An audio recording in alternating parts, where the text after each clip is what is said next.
په فقیرۍ شمېرې فقیر یم که مې څوک په امیرۍ شمېرې امیر یم د دلبرو صدقې لره یې غواړم د دلبرو صدقې لره یې غواړم هسې نه چې په دنیا پسې زهیر یم خوشحاله او دولته مې غلامان دي خوشحاله او دولته مې غلامان دي زه رحمان په پښتو ژبه عالمګیر یم ډېرو ګرانو خوږو قدرمنو السلام علیکم غږ دا وخت تاسو اورئ د سونو اف ام ریډیو نیټورک 1.9.4 او د شپږ نوي نه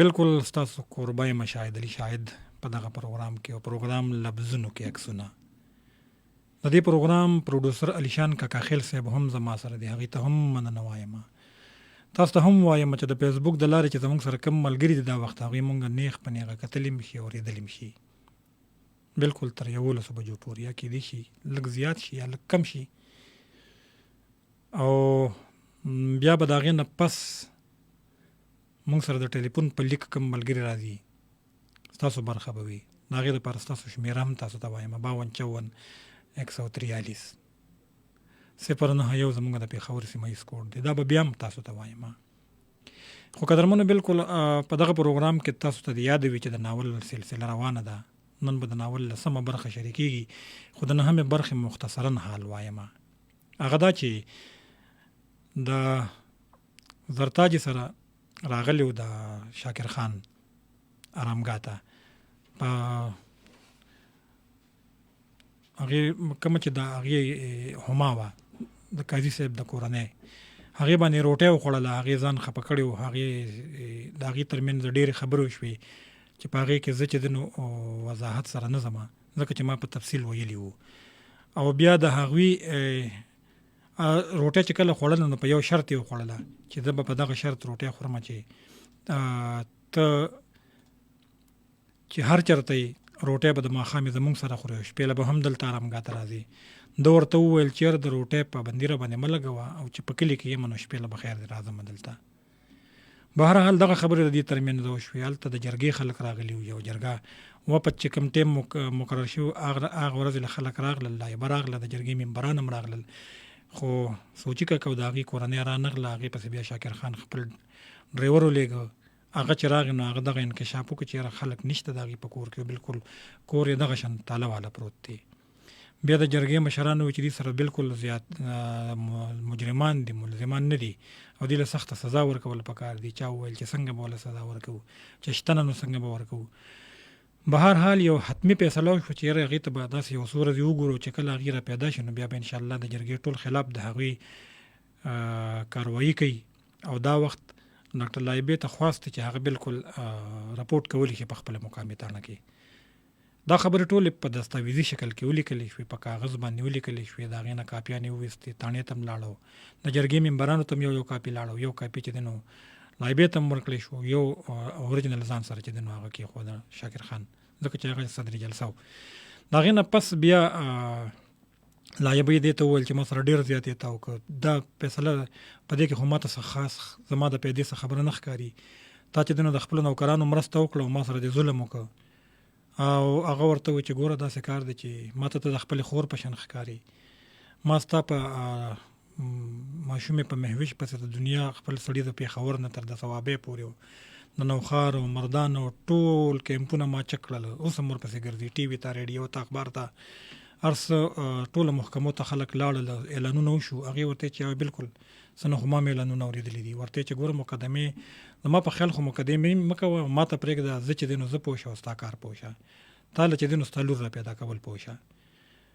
دغه خبرې دي کولې چې په دې کې زرتاج راغله ورته وویل چې خانجي لایبه د هما را پرېوتې د ټال باندې بازیګرې اډولې جوټې یې خوړلې و بېهوشه پرته د خلک ورته جوړې هسپتال ته رسول پکار دي دې لاړه لایبه هم ورپسې پاسېده چې څنګه یې په وې کتل بس هلته نه یې اوچته کړه هسپتال ته یې وړه په هسپتال کې آی سی یو ته لاړه بیا چې کله دا په هوش کې راغله دې د شاکر خان د لایبې په دفتر کې ناست و دې ته یې وویل چې دې ورته وویل خانجي په هوش کې راغله ورته یې ملاقات کولی شم ورسره نه 1 غنټه پس بیا ته دغه تپوس وکړه چې دا ستا څه ده ده ورته چې یاره دا بس زما کوي نو د زړه دنیا ده او کوي نو شریک حیات هم دی وی ښه ټیک ته لکه دا ستاسو څوک خان خیله د خپله وي نه دا زمونږ نه خان د خیله ده او دا نه خان خیله ده یو کډواله ده بیا ورته وي چې په څه بنیاد ته دې سره دا دې ته شریک حیات وایي او زه پوه نه شوم لکه د حسن په باره که نه د دې د حیثیت په پیسو سره ډېره زیاته ده شخصیت یې ښه دی نور که نه د حسن کشش دی نو ورته چې نه دا جنې ما سره مینه کوي په دې وجه زه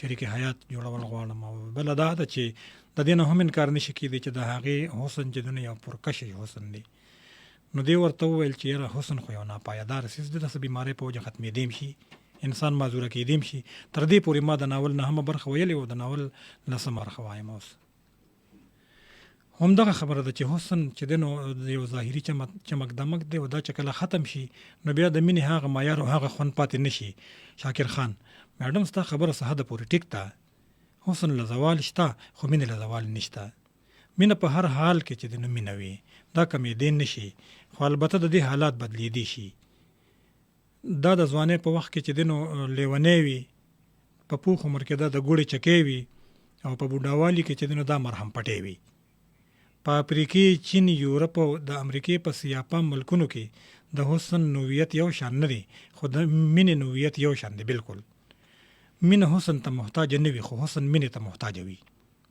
حسن د فطرت د ښکلا یوه جلوه ده او مینه هغه پټه پلوشه ده چې لکه د بجلۍ د کرنټ د بدن په رګونو کې پټوي میډم لکه څنګه چې د انسان بدن ته د وینې ضرورت دی دغسې د انسان فطرت ته او روح ته د وینې ضرورت دی د مینې ضرورت دی د انسان ژوند ته د دې د دواړو څیزونو ضرورت دی تعلیم پیسه او خانداني وقار د دې لوازمات نه دي بلکې دا دنیاوي څیزونه دي خو که چېرته مینې ته په دغه بڼو کتلی شي نو بیا هغه مینه نه شوه بلکې د زوجینو دپاره د مفادو یو اګریمنټ شو ډیر خلک داسې شته دي چې هغوی د خپل حقیقي مینې دپاره قرباني ورکوي او هغه چا سره واده کوي چې دغه څلور خوبې پکې وي مینه هغه سوچه پاسه ده چې د مفاد پرستۍ ګډون پکې نه کیږي او که بالفرض وشي پکې نو بیا هغه مینه پاتې نه شي بلکې کوټ بنګار شي که مونږ د زوجیت د نظریې نه راکوز شو مینې ته په هغه نظر وګورو کومه مسله چې تا ته راپېښه ده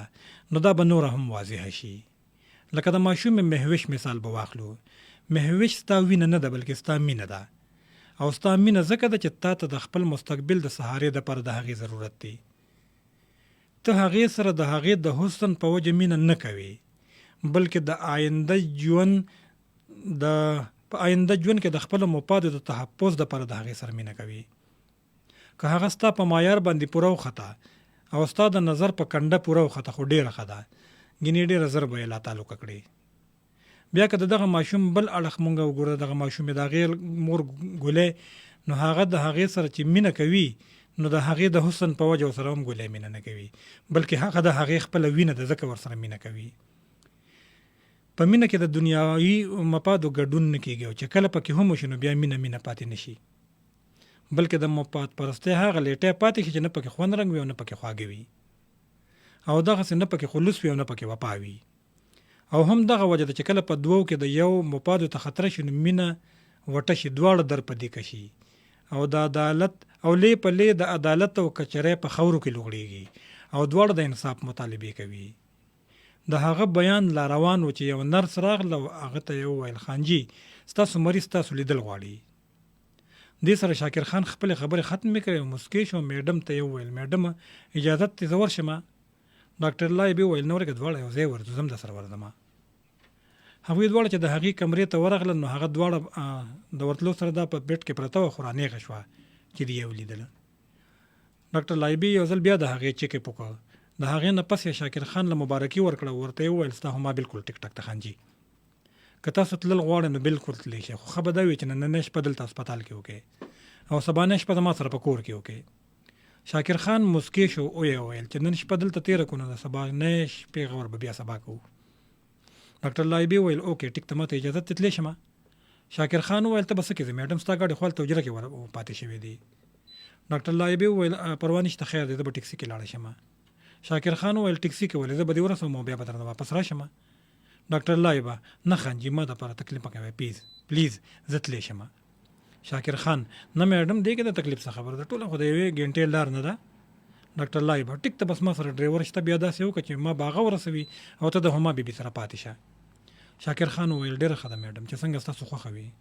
زه به خپل ډرایور ته کال وکړم هغه به سبا ستاسو ګاډي انشاءالله ستاسو د راتلو نه مخکې دلته راولي. ها میډم دا چابي واخله. ډاکټر لایبا د هغه د لاس نه چابي اخلي تھینکس او د تھینکس ویلو سره روانېږي. د هغه د تلو نه پس هغه هما ته متوجه کېږي او تپوس ترې کوي هما وایه که نه طبیعت دې څنګه دی؟ هما طبیعت مې ښه نه دی خانجي زړه راته کچه کچه کېږي. هغه په یره پاسي او هغې ته وایي زه ورځم چې ډاکټره خبر کړمه. هما ورته وایي ډاکټره مه خبره وه هوټل والا خبره کا د لوږې نه مې زړه کچه کچه کېږي ما له ډوډۍ راوړه. شاکر خان وویل ډوډۍ ما هم نه ده خوړلې خو ستا د بیمارۍ د وجې نه ما ته د لوږې احساس ونه شو. هما ما د غرمې ډوډۍ هم نه ده خوړلې او په دغه وجه مې نه ده خوړلې چې زما خیال و چې یاره ماښام له به تاسو انشاءالله هم راځئ نو روټۍ به یو ځای خورو. خو بیا پکې دغه واقعه راله. شاکر خان ټیک ته زه ورځم چې روټۍ راوړم. هغه د کمرې نه ووت او بیا چې لږ ساعت پس کمرې ته دوباره راغی نو ځان سره سپروټ هم راغستې او بوتل یې هم راغستې وې. هغه پسې شاته د هوټل بیره هم شاته را روان و د خوراک ډکه خوانچه ورسره په لاسو کې وه او هغه یې په میز کېښودل او د کمرې نه بهر ووته. دواړو لاسونه ووینځل او روټۍ ته کېناستل. د روټۍ د خوړلو په دوران کې شاکر خان مسکې شو هغې ته یې وویل ښه نو تا په ټال باندې بازیګرې اړولې؟ هما تا ته چا وویل چې ما بازیګرې اړولې؟ شاکر خان ما ته زرتاجي وویل که نه نور به راته چا وایي؟ هما دې سره به زه ګورم ورکه خدا دې خدای ما ته یو ځل را مخامخ کړي زه به ځمه نه. شاکر خان ولې هغې دروغ ویلي دي؟ آیا تا بازیګرې نه اړولې؟ هما ما بازیګرې اړولې خو د هغې په خوله کې خبره نه ټینګېږي. غوسه مې ورته په دې ده چې دا خبره هغې ته ولې کوله. شاکر خان هغې ما ته دا خبره زکه وکړله چې ما ته نه ستا د غورځېدو وضاحت وغوښته او بل هغې خو ما ته ستا ډېرې خبرې کړې دي نو ته به هغې سره په کومه خبره ګوري؟ هما ښه نور هغې ته څه ویلي دي زما پس سر؟ شاکر خان هغې ما ته ستا په د بالغ په ابره زما د نوم لیکلو ستا په لیچو باندې زما د نوم لیکلو ستا د بوک اړتال د احتجاج او دغسې نور هم ډېرې کیسې ما ته کړي دي. هغې ما ته دا هم ویلي دي چې ستا د ټال یو لړ پرانستی و او بیا دې په خپله تړلی و. که چېرته زمونږ په منځ کې هغه نه وې نو زمونږ په منځ کې به دا دومره ډېر معلومات بیا څنګه کېدل؟ زه خو د هغې ډېر احسانمن یم او ته هغې ته په غټو ګوري. هما مسکی شي او وایي واقعي هغه ډېره ښه ښځه ده. شاکر خان ښه نو تا د بازیګرۍ وضاحت ونه کړه که نه؟ هما واقعي لکه څنګه چې تا ووي نو ما هم د ټال یو لړ پرانستی و خو چې په کومه شپه باندې زما ستا روغه ونه شوه نو په سبا مازدیګر باغ ته لاړم اونې ته وختم او هغه لړ مې په خپله وتړه جو بیا ټال ته وختم. ما په ټال جوټې وهلې زرتاج جوټه را کوله او ما د بازیګرۍ مظاهره کوله. په دغه جوټو او بازیګرۍ کې هغه لړ پرانستی شو کوم چې ما تړلی و او دغه لړ د پرانستو نه وروسته بیا زه په ځان نیمه پوه شوې او چې کله پوهه شوم سترګې مې وغړېدې نو زه په ICU کې پرته وم. شاکر خان وویل شکر ده چې ما تړلی شوی لړ پرانستی شو ګینې نو بیا خو به درته ټول عمري زه ملامته وم. هما او زما د تړلي لړ په پرانسته کېدو خفه نه یې؟ شاکر خان د هغې په پرانستو او ستا په پرېوتو باندې خفه یم خو چونکې دغه هر څه تا په خپله کړي دي نو ستا د عمل د کمزورۍ سزا تا ته هم ستا د وجې نه میلاو شوه. د هغه په دې خبره باندې هغه په سوچ کې لاړه او د ډوډۍ د خوراک نه پس یې لاسونه ووینځله خولې یې صفا کړې په دې کې د هغوی د کمرې په ور باندې ناکینګ وشو. د شاکر خان د یس کمین سره د هوټل بیره په دروازه راننوځي. شاکر خان هغه له پیسې ورکوي او هغه خپل لوښي اوچتوي او د کمرې نه بهر ځي. د فروټو خوړلو او پیپسي څښلو نه پس هغه خپل بیډ له لړ شي او هغه لاړه شي پرېوځي او هغه لا هغسې په خپله کرسۍ کې ناست وي. هما ورته نیغ ګوري او وایي ورته خانجي زما د ټل د لړ د پرانسته کېدو تا اعتراض ولې وکړو؟ که دا پرانستې شوې نه وي او راشلېدلې وي نو بیا؟ شاکر خان وویل لومبۍ خبره خو دا ده چې ستا د تړلی شوي لړ په پرانستېدو ما اعتراض نه دی کړی بلکې ستا ناپرواهي او لاپرواهي مې په ګوته کړې ده. که تا چېرته مضبوط تړلی وې که نه نو دا بچرې هم نه وې پرانستې او که چېرته تړلی شوې لړ پرانستې شوې نه وې او بلکې شلېدلې وې نو د دې نوعیت به بیا جدا و. هغې کې به ستا څه قصور نه و بیا بلکې هغه به د قدرت لخوا یوه پیښه وه. یعنې په دې کې د قدرت عمل دخل نشته شاکر خان وویل نه بالکل نه، چرېم نه، خپل کمزوري چې دی نو دا د قدرت په ذمه ما چوه. اوس چې یو سړی هغه څانګه پرې کوي په کومه چې هغه ناست وي، نو آیا د هغه په غورځېدو کې به د قدرت عمل دخل وي؟ نه، چرې هم نه. هما تا خو د خواخوږۍ په ځای زه مجرمه ثابته کړم خانجي. شاکر خان بالکل هم دغسې ده، که تا زما تړلی شوی لړ نه وي پرانستی که نه، نو هېڅ به نه وو. هما ما ته ستا د فلسفې او د دلیلونو ضرورت نشته، پلیز ما په خپل حال پرېږده. هغه په بیټ کې اړخ بدل کړي او سترګې پټې کړي. شاکر خان په خپل کرسۍ کې یوه شیبه خاموش ناست وي او لږ ساعت پس د خپلې کرسۍ نه پاسي او د هغې سره په خوا کې په بل یو بیټ کې ډډه اچوي. هما کله کله په نیمکخو سترګو هغه ته ګوري، خو چې د هغه له خوا پې څه غم غرض ونه شي، نو بیا په بیټ کې ډډې په ډډې اوړې راوړې اړخونه بدلوي را بدلوي. هغه څو سوزله کله په څه بانه او کله په څه بانه د بیټ نه پاسېده. د هغه د بیټ په خوا کې تېره را تېره شوه، خو هغه پې پوه نه شو ځکه چې د هغه سترګې پټې وي. لږ ساعت پس د هغې د بېخوبۍ د وجې نه چې خوب ول نه ورته، نو آواز یې وله ورکړه، خانجي ته ویښې کوده. چې هغه ول څه جواب ورنه کړ، نو دا پاسېده او د هغه په بیټ کې د هغه سره کېناسته او لږ غونته یې وړکو. هغه چې پوهه شو چې زما په بیټ کې چې دی نو څوک کېناستل زما سره هما ده، نو تپوس یې ترې وکړه، کېناسته او تپوس یې ترې وکړه، ته زما بیټ ته د چا په اجازت راغلې، زما خوا ته د چا په اجازت راغلې؟ هغه مسکی شو، ورته وایي ما دپاره د چا نه د اجازت د غوښتو ضرورت نشته، زه چې کله غواړم نو ستا خوا ته راتلی شم او چې کله غواړم نو تلی شم. شاکر خان ته چې زما نه خفه شوی وې نو بیا ولې راغلی؟ هما هغه وخت چرې هم خدای رانولي چې زه ستا نه خفه شم، ستا نه بغیر زما بل دي څوک چې زه ورسره خپل غم وجاړم. خو البته یوه ګیله مې درنه کېږي، هغه دا چې تا د ټال د لړ د پرانسترو خبره دومره وشاربله چې زما د مینې احساسات ترې ټول ریزه ریزه کړه، زرې زرې دې کړه. هغه په خپل نظر کې د هما دپاره ډېر وقار او عزت لره. هما د شاعرانو او د دانشورانو په نیز دا د هغه بابرکته مرغۍ نوم دی چې د اسمان په وسعتونو کې پایي، او کله چې په فضا کې د الوت په وخت د هغې سوري د چا په سر راشي، نو هغه سر د تاج او هغه سړی د باچایۍ مستحق شي.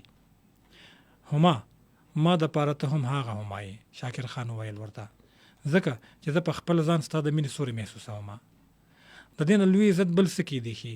موږ دواړه یو بل سره ډېره لازواله مینه کوو، خو مشران وایي چې ټل د دوو مینو د ازدواجي ژوند تړون دی او د دې دواړه لړونه شریک حیات دي. چې دواړه لړونه سلامت وي نو د هغوی ازدواجي حیثیت هم سلامت وي.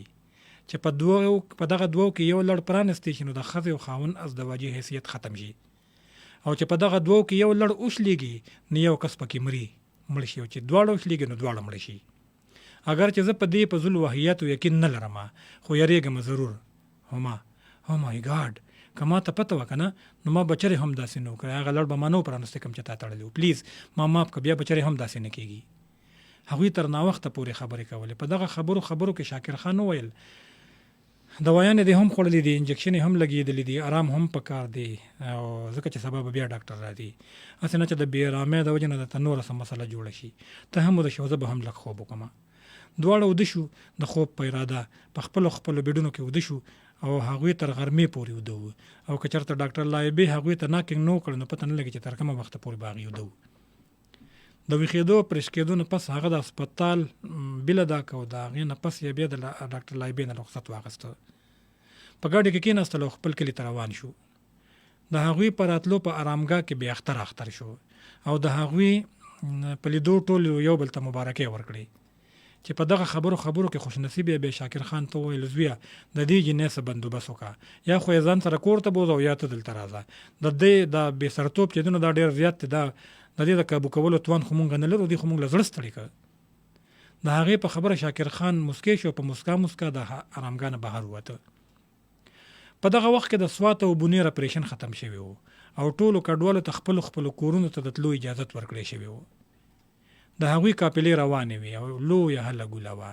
د همایون کلي، اکبر کلي او زوړ کلي کیمپونه پاسېدلي وو او په تلو کې هغه خیمې هم د ځان سره یوړې کومې چې شاکر خان په خپلو پیسو د دوی د پنایه دپاره اخیستلې وې. البته یو د فراموش خیمه پاتې وه. هغه چې کله خپله کډه وتړله نو خپله خیمه په اوږه کړه او د شاکر خان اجرې ته یې یوړله. هغه خپله خیمه شاکر خان ته حواله کړه، خو شاکر خان د هغې د اخیستلو نه انکار وکړ او فراموش ته یې وویل چې صوباړې لاړو نو تخته د عمر پسې لاړ شي مړه په خیمه کې یو څه هغه د هغه نه د خپل خوړل اسکنې بخنه واغسته او بیا د قاضي صاحب د میلاوېدو لپاره آرامګاه ته لاړ. قاضي صاحب ته چې هغه د سوات او د بونیر د اپریشن د ختمېدو خبره وکړه نو د قاضي صاحب په سترګو کې د امید ځلا او په خوله د خوشحالۍ مسکا خوره شوه. د قاضي صاحب د خولې نه بې اختیاره ووتل جو په سوات کې امن راغی.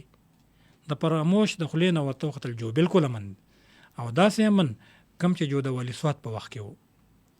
د هغه په دې خبره هغه دواړه لاسونه اوچت کړل او بر اسمان ته یې کتل، په غټو غټو یې ژړل او بیا یې ویل یا الله دا امن دایمي کړي، یا الله دا امن د سوکالۍ او خوشحالۍ باعث وګرځي، یا الله ته د دې خوارو کډوالو په خوار ورځ رحم وکړي، یا الله ته د سوات سیمه د خوشحالو ګواره کړي، یا الله ته د دغه سیمې په خپله تحفظ وکړي. د قاضي صاحب د دوال پس خوش نصیبه بیا هما په خپلو کمرو کې اورېدل. د قاضي صاحب نه علاوه د فراموش او د سهیل سترګې هم د اوښکو نه ډکې وې. دغه حال د خوش نصیبه بیا او د هما هم و. د هغې د ټولو اوښکې د خوشحالۍ وې او د شکریا وې، خو د هما اوښکې هغسې نه وې، بلکې د هغې اوښکې د شاکر خان نه د جدایۍ په وجه وې. دې نه پس فراموش د قاضي صاحب نه اجازت واخیسته او لاړو. د هغه د تلو نه پس هغوی ټولو خپلې اوښکې وچې کړې او د خپلې سیمې او د خپل کلي په باره کې خبرې کولې، خو د هما اوښکې نه وچېدې او د هغې په مخ لړۍ روانې وې. په خپله کمره کې ډبه ډوبه پرته وه. هغې د خوړلو څکلو نه بالکل انکار کړی و، خلکو سره یې د ملاوېدو نه هم انکار کړی و. په خپله کمره کې یې ځان پسې ور بند کړی و، خپل ځان یې مراقبه کړی و. مازدیګر چې هغه د کور د خلکو سره د باغ سیل ته ونه وتله نو د زرتاج سره غم شو، که چېرته د هغې دا جړه اوږده شي نو هغه به نیمم پاتې نه شي. په دې وجه زرتاج شاکر خان ته د هما د جړه او د غم اطلاع ورکړه. هغه چې کله د زرتاج د خولې نه خبر شو نو خپل ټول مصروفیات یې پرېښودل او د هما لیدو له لاړه. هما سره د ملاوېدو نه مخکې شاکر خان د زرتاج نه د هغې د خفګان او د غم تپوس وکړ. زرتاج ورته د قاضي صاحب سره د فراموش د ملاوېدو او د اپریشن د ختمېدو ټوله کیسه وکړه. هغه چې د زرتاج خبره واورېده نو ویې ویل ښه دې نه دا معلومه شوه چې هغه د هغې اوښکې د خوشحالۍ اوښکې دي خپل کلي ته د تلو دپاره. زرتاج چې کله د شاکر خان خبره واورېده نو ویې ویل نه خانجي د هغې اوښکې چې دی نو دا نوره ده، د خفګان وجه یې نوره ده، زه پوهېږم. شاکر خان په ډېره بې صبرۍ سره د هغې نه تپوس وکړ. هغې په مسکا جواب ورکړ او یې ویل ما نه ولې خبرې وباسې خانجي، د هغې کمرې ته په خپله لاړ شه، هغه به درته ټوله خبره وکړي. هغه د هغې په خبره مسکې شو بس لاړ د هغې کمرې ته او زرتاج د اخلي پخلي په کار کې اخته شوه. شاکر خان د هغې د کمرې مخې ته ودرېد او په دروازې ورته ناکینګ وکړ، خو د څو پیرې ناکینګ نه باوجود هم هغې د کمرې دروازه بیرته نه کړه. بیا ورته کال وکړ. هغې خپلې اوښکې وچې کړې او د بیډ نه پاڅېده او چې ور یې لرې کړ نو شاکر خان د هغې مخې ته ولاړو. په مسکا یې تپوس وکړ څه مسله ده هما، ته په دې خوپه کې په دې بند د کمره کې یوازې پرته یې، لږ بهر راوځه د تازه هوا نه خوند واخله. هغه شاکر خان ته په ماړه سپنو سترګو ګوري، ورته وایي نه خانجي زه دلته په خپله کمره کې خوشحاله یم، پلیز ما دلته پرېږده. شاکر خان د ځان دښمنې دې سره به ستا په صحت خرابه سر پرېوځي، بیماره به شي، روځه هما کاش چې زه مړه شم او د دنیا د ټولو غمونو نه بېغمه شم. شاکر خان خاندي او مای ګاډ ما ته خو ستا د غمونو اړو پته نشته، سوري ویری ویری سوري، ستا څه غمونه دي، پلیز زه ستا شریک غم جوړېدی شم. هما زه د بحث په موډ کې نه یم خانجي، پلیز ما په خپل حال پرېږده. شاکر خان نه هما نه، زه تا په داسې حال کې نشم لیدی، زه چې بهر په چمن کې کینو نورې خبرې به هلته وکړو. هغه ځان سره د لاس نه نیسي او چمن ته یې بوځي، هلته د ګلونو د بوټو په شا کینې ورته وایي.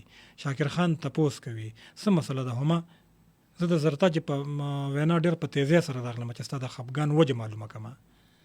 هما شاکر ته په لوندو سترګو ګوري وایي تا ته جو پته نشته چې د سوات ټول کډوال واپس لاړل، صرف مونږ پاتې یو او کېدی شي چې مونږ هم جو یو څو ورځې کې کډه وکړو. شاکر خان ښه ته خپل کور او کلي پسې خپای لکه زر تر زر دلته نه تلل غواړې، داسې ده که نه؟ هما نه خانجي زه ستا په جدایۍ خفه یم، ګرانه ده ستا جدایي برداشت کولی نه شم. شاکر خان دغه حال زما هم دی هما، دا جدایي به مونږ دواړه ته ډېره ګرانه پرېږدي، خو د دې حقیقت نه هم انکار نشي کېدی چې دا جدا به انشاءالله یو ځل خامخا راځي. خو د خفګان خبره یې ځکه مه ګڼه چې دغه جدایي به د لږ وخته پورې انشاءالله، بیا به د ټول عمر دپاره یو ځای کېږو. هما څه مطلب زه پوه نه شوم چې یو ځل بیلتون راشي نو بیا ګډون مشکل دی. شاکر خان وویل که ته غواړې هما نو هیڅ مشکل نه دی، زه غواړم چې موږ د همیشه دپاره یو شو. هغه مسکی شي وشرمېږي او سترګې ښکته کړي چې امي او ابو راشي نو بیا به انشاءالله څه امید پیدا شي. شاکر خان وایي هما هغوی به کله راځي، د هغوی لارې ته خو په کتو زما سترګې سپینې شوې. شاکر خان د یو څو ورځې کې انشاءالله د هغوی د راتلو امکان شته را به شي. هما خانجي زما زړه دوړېږي، داسې معلومیږي چې څه کېدونکي دی یا کېږي، زه په دې یریږم چې هغوی انکار ونه کړي. شاکر خان داسې هېڅ خبره نشته، هما مطمئنه اوسه چې زما ستا راضي شریکه وي که نه نو انشاءالله چې د دنیا یو طاقت هم زموږ په منځ کې بیلتون نشي راوستی. هما خانجي ستا لخوا زه مطمئنه یم او په دې امید باندې ژوندی یم، خو د زمانې د ګردش هېڅ پته نه لګي چې مخکې به څه کېږي. هغه ته په مایوسه نظر ګوري لکه چې هغه د خپل یری اظهار کوي.